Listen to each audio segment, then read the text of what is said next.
that's where I think the discrimination and racism goes hand in hand, because it's not all accents. Because if you say, oh, all accents means, people are just, there's something about difference that people are afraid of, but it's not. It's certain differences.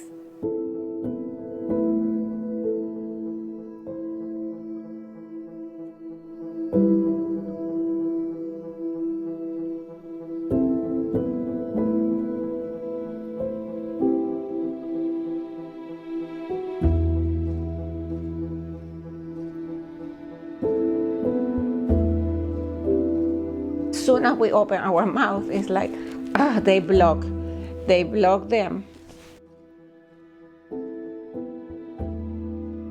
I'm Brigida Teles. I am from Venezuela. I have been in the United States almost 27 years.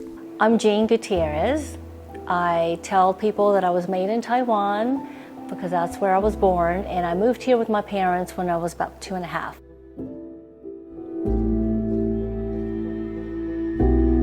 One of the things that shocked me was when I was, I think, days here, and I stopped by those fast food just for asking for water, and they didn't understand me. So they asked me if I need an interpreter. I started seeing, those kind of things more and more and more. I feel discriminated sometimes in many of my jobs because of my accent. I didn't see racism in my country. I've been, amazed of why, it's happening that in this country.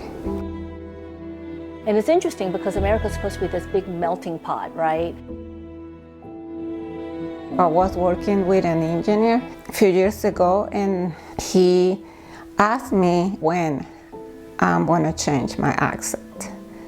And I was laughing because, I said, well, never, because that's my accent. So we are unique with our accent from where we are. Where I work now, most of the time the people doesn't want to sit with me. So growing up, my sister and I had a few friends later on that were also Asian or are immigrants, other immigrants, and I did see a clear difference in how other people treated us. Because I came here so young, I think my accent was a lot less thick than some of my friends who came here maybe in high school.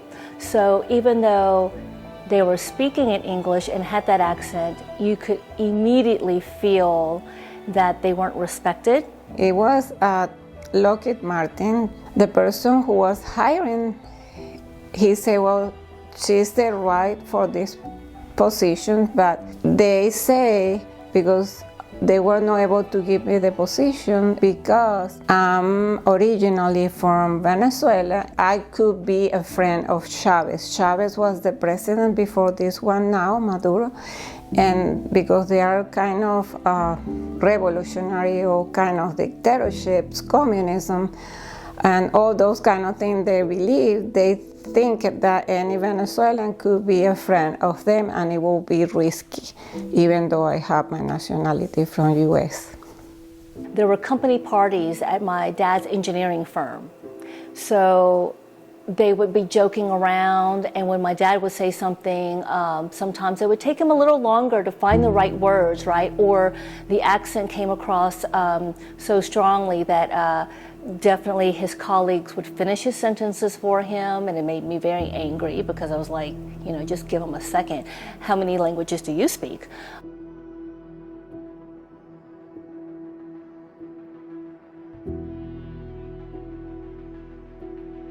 When I say something, I have to think about my mother country's language.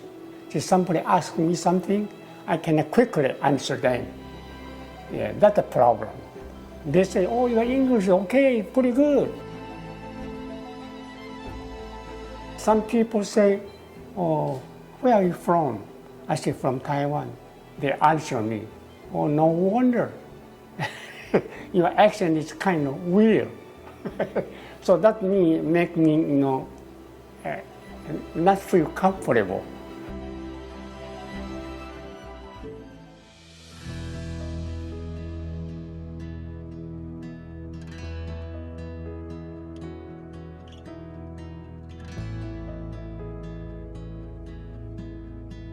I think that the world today, every day we're getting better because as young people are growing up, we're becoming much more tolerant, we're becoming more diverse. The biggest thing is as filmmakers or content creators, that is a huge component to help move forward the diversity.